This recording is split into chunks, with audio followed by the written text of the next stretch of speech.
c'est bon. Shalom à tous. Alors, aujourd'hui, on est Yom Shishi, le mardi de la paracha Béchalach. Et c'est un jour spécial pour recevoir la Parnassa, une grande bracha matérielle. Pourquoi? C'est le jour, vous savez, on lit la Ségoula de la manne. Et là, aujourd'hui, on va voir, Bezat Hashem, comment on peut recevoir la Parnassa en 2021. On va voir d'après le Rabbi Lubavitch, on va voir d'après le Rav Shmulevitz, on va voir également d'après la Torah de Rabbi Nachman de Breslev. Nous, Bezat Hashem, partagez ce cours, qu'on ait tous le mérite de recevoir une grande Parnassa Béchefa à l'image de la manne. Alors vous savez, la manne, pendant 40 ans, les Israël recevaient cette Parnassa vraiment du ciel de manière concrète. La manne, vous savez, elle tombait, il y avait de la rosée en dessous, de la rosée au-dessus, elle prenait le goût qu'on voulait et elle était totalement absorbée finalement par l'homme. Et il y a un ordre qui est un petit peu bizarre. La Torah, Hachem va ordonner à Moshe, prends un petit flacon et garde-le en mishmeret, garde-le en souvenir pour les Israël pour toutes les générations. Demande le Rabbi Lubavitch, il dit, mais à quoi ça sert? À quoi ça sert de garder un petit flacon de manne pour toutes les générations? On sait très bien que la manne n'existait que 40 ans, qu'on était dans le désert. Dès qu'on entrait en Israël, la manne s'arrêtait. À quoi ça sert? Il dit, le Rabbi Lubavitch, en réalité, c'est pour nous donner un fondement extraordinaire. Que la Parnassa, même aujourd'hui, ça ne change rien en réalité. La Parnassa, elle vient directement d'Akadosh Baruch Hu.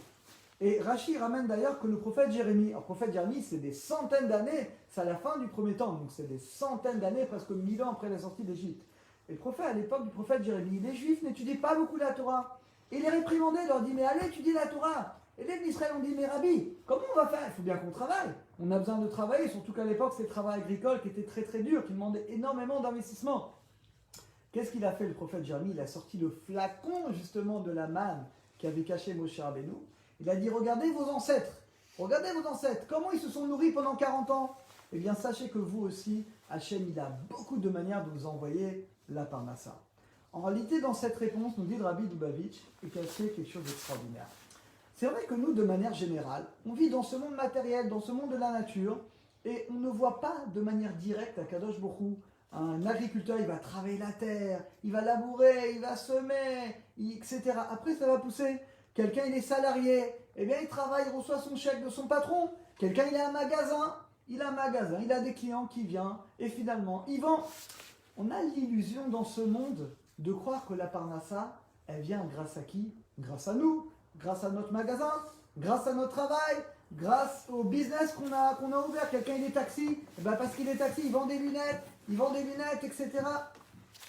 Mais en réalité, nous dit le Rabbi Lubavitch, c'est une erreur très grave. Pourquoi? On confond le tsinor, le conduit, avec la source. Le conduit, c'est la Parnassa. Le métier qu'Hachem t'a donné. Alors c'est vrai que selon ton métier, ça va être le conduit de recevoir la Parnassa. Mais ça, c'est que le robinet. Mais la source d'eau, d'où elle vient la source d'eau? Elle vient directement d'Akadosh Baruch Hu. Elle a dit, le Rabbi, il dit, je ne comprends pas. Comment il est possible qu'on va confondre les deux? Comment il est possible qu'on va mettre l'essentiel de nos efforts, on va se concentrer uniquement sur le robinet, sur notre travail, sur notre magasin, la communication, le marketing, les clients. Mais la source, c'est Akadosh Baruch Hu qui donne la Parnassa. Comme à l'époque de la manne, Akadosh Baruch Hu, il leur donnait de prendre finalement cet échantillon de la manne pour nous donner un message extraordinaire. C'est que même aujourd'hui, Akadosh Baruch Hu, il continue à donner la manne. Alors c'est vrai que c'est pas pareil, ça va passer par un tsinor, par un conduit. Le conduit, c'est quoi? C'est ton travail, c'est ton magasin, c'est tes clients. Mais attention, le fondement, il n'a pas changé. La source, elle vient uniquement d'Akadosh Baruch Hu. Vous allez me dire, oui, on le sait. Et là, nous dit le Rabbi, il va nous donner un test. Vous allez savoir, pour être honnête avec nous-mêmes, est-ce qu'on le sait, est-ce qu'on le vit? Il dit le Rabbi, c'est très simple. Si quelqu'un, tu lui dis, pourquoi tu ne viens pas près des Minyan? Pourquoi tous les jours tu ne viens pas étudier la Torah? Si quelqu'un te dit, mais j'ai pas le temps, mais je peux pas, le travail, les magasins, l'approvisionnement, tac, je peux pas. Eh bien ça prouve que cette personne, ça prouve qu'on n'a pas d'émouna.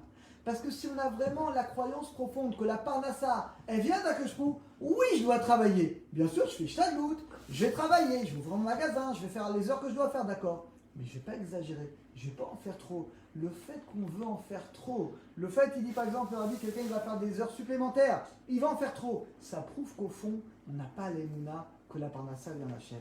Si on a l'émouna que la Parnassa vient d'Hachem, c'est pas possible que je vais rater les prières Betsibour, c'est pas possible que je vais pas étudier la Torah pour travailler. Mais attends, donc tu crois que la Parnassa, elle vient grâce à ton travail, elle vient pas par le mérite, elle vient pas par bonté d'Akadosh Baruch Hu. Et bien ça les amis, nous dit le Rabbi Lubavitch, c'est un test que chacun peut faire. si je crois vraiment que la parnassa vient d'Hachem, et que le travail, c'est juste un effort que je dois faire. Hachem il a ordonné de faire un effort. Mais c'est pas possible que l'effort me fasse rater mes prières, mes tzibour. C'est pas possible que l'effort il m'empêche d'étudier la Torah, qu'il m'empêche de faire les mitzvot. C'est pas possible. Notre problème, c'est qu'on confond la source à Hachem, et le robinet. Le robinet, c'est notre travail. Donc en réalité, les amis, la manne, le message profond de la manne, et c'est pour ça, nous dit le Rabbi Lubavitch, que Akadosh Baruch Hu, il a ordonné à Moshe de prendre finalement un échantillon et de garder cet échantillon pour toutes les générations, pour nous rappeler à nous aujourd'hui, les amis, qu'en réalité, ça n'a pas changé. Même aujourd'hui, Akadosh Baruch Hu, il donne la manne, on est nourri par la manne. Alors c'est vrai que c'est pas pareil, ça tombe pas directement du ciel, ça tombe par le robinet, par notre travail, par les efforts qu'on va faire. Mais attention, on ne doit pas confondre, c'est pas ton patron que tu dois remercier.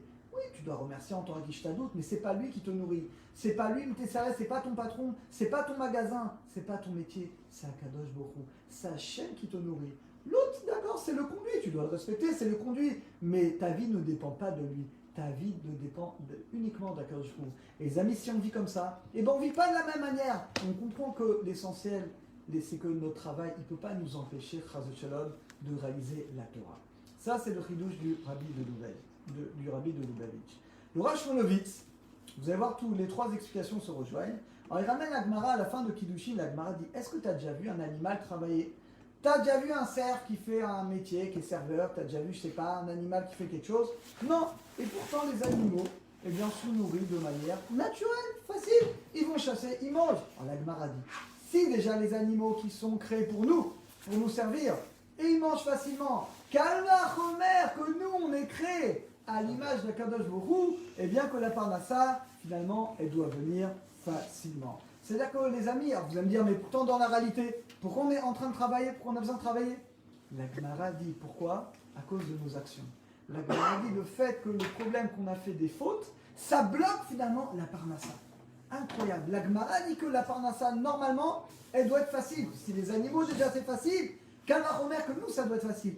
Ah, pourquoi on doit faire un peu trop d'efforts? Pourquoi? À cause de nos actes et de notre manque d'émouna. Et là, il ramène un texte incroyable. Vous savez, quand Yaakov Avinu, il rencontre Esav. Et là, il le rencontre finalement, et Yaakov, il a peur. Il a peur d'Esav. Il va envoyer, vous savez, des troupeaux, il va envoyer un cadeau. Midrash Akadosh Baruch Hu, il a reproché à Yaakov un manque d'émouna, de bitachon. Regardez incroyable, le Midrash nous dit, c'est comme quelqu'un, il voit un chien méchant passer. Qu'est-ce qu'il fait? Il va lui tirer les oreilles. Si tu lui tires les oreilles, c'est là qu'il va t'attaquer. Mais si tu fais rien, le chien il va passer, il va pas t'attaquer. Nous dit le Midrash, c'est Ravuna qui dit ça dans le Midrash, Yaakov Avinu, il a fait une erreur. Esav, il allait dans son chemin. Qu'est-ce qu'il a fait Yaakov? Au lieu de rien dire, il passe, il va pas venir chez toi. Lui-même, il a envoyé des cadeaux, des messagers, va dire, va faire un message, etc. Ainsi, ton frère, il t'envoie, etc.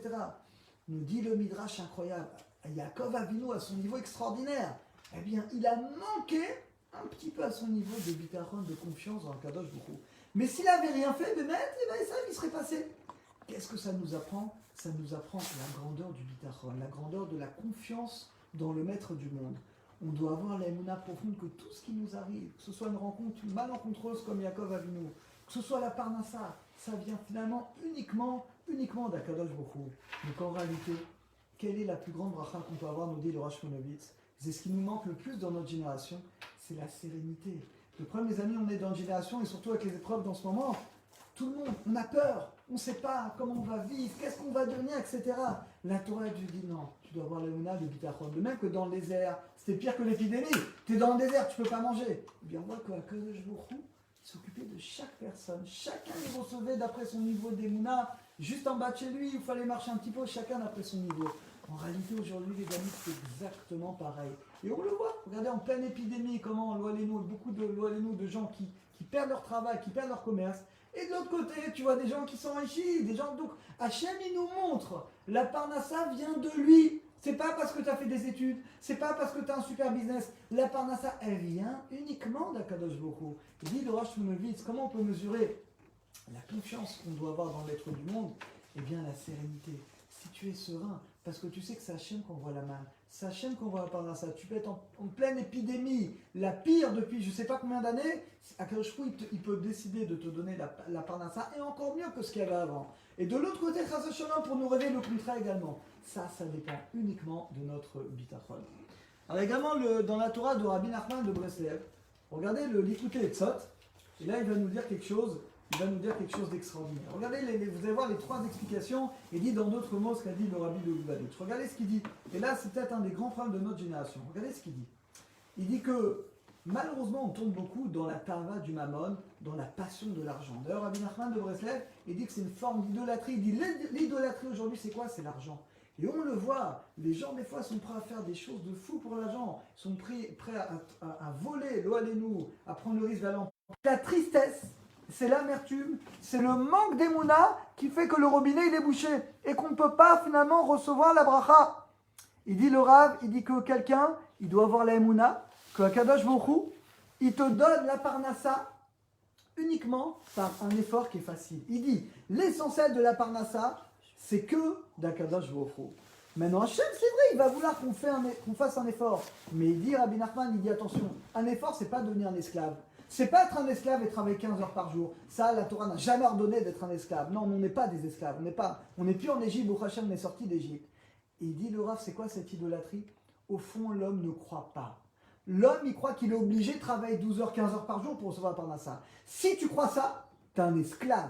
Tu es un esclave de toi-même, et oui, tu vas devoir travailler 12 ou 15 heures par jour. Mais si tu sors de cette idolâtrie, et tu as l'émouna que c'est Hachem qui donne la parnassa, parce que la manne existe toujours aujourd'hui. Ce qu'on a vu au début avec le Rabbi Lubavitch, la manne existe encore aujourd'hui. C'est Hachem qui donne la parnassa. Oui, tu vas travailler, oui, tu vas ouvrir ton magasin, oui, tu vas trouver un travail, mais tu ne vas pas prendre un travail où tu es un esclave. Tu vas prendre un travail où tu es libre, tu vas prendre un travail où tu peux prier Bémignan, où tu peux fixer un temps d'étude de la Torah le matin, le soir. Eh bien ça, il dit, c'est ça l'idolâtrie. Il dit l'essentiel de la bracha d'Aparnassa, regardez ce qu'il dit, c'est quand le juif il est lié à Hachem, il est joyeux et il sait, regardez, Bechina Timra, c'est la joie et la confiance profonde dans le maître du monde, c'est ça qui attire à nous la Parnassa. Mais le fait d'être un esclave et d'avoir peur et d'être angoissé, et bien ça au contraire, c'est ça qui bloque la Parnassa. Et finalement, c'est ce qu'on a dit aujourd'hui. Ce qui bloque la Parnassa, c'est qu'on n'a pas l'émouna, que finalement la Parnassa, elle vient que de lui. Et regardez, je ne peux pas résister de vous dire ce qu'il dit un petit peu après, ce qui détruit la Parnassa. Il faut savoir qu'il y a une mida, spécifiquement, nous dit Rabbi Nachman, qui détruit la Parnassa. Vous savez quelle est cette mida? C'est un mauvais trait de caractère, la colère. Il dit que la colère et la tristesse, les amis, ça détruit. C'est ça qui bouche le conduit de la Parnassa. Et il dit, le Rav, écoutez bien, il dit qu'avant de recevoir dans le ciel, tu dois recevoir une grande parnassa. Comme nous tous et tous les gens qui écoutent aujourd'hui, cette semaine, on va toucher une très grande parnassa, Bezrat Hashem.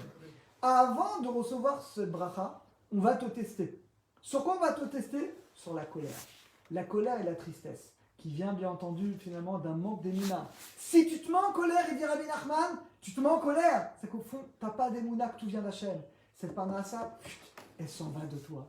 Si tu résistes, tu ne te mets pas en colère, tu restes joyeux, tu prends sur toi, tu remercies Akadosh Baruch Hu, eh bien tu reçois. Il dit qu'en fait c'est un test. Hachem, avant de nous donner la bracha dans la parnassa, il va nous tester pour voir est-ce qu'on mérite de recevoir cette parnassa.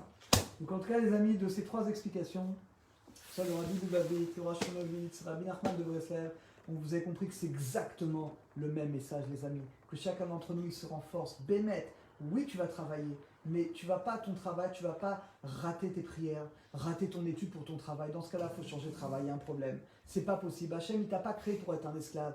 Hachem nous a créé pour être libre. On est libre au niveau même de notre temps. Oui, on doit faire des efforts, mais pas devenir esclave. Par le mérite Bezrat Hashem que chacun d'entre nous, on se renforce dans la croyance, on se renforce dans la émouna, que Bémet la manne, les amis, elle ne s'est pas arrêtée. C'est pour ça qu'Hachem il ordonne à Moshe de prendre la manne.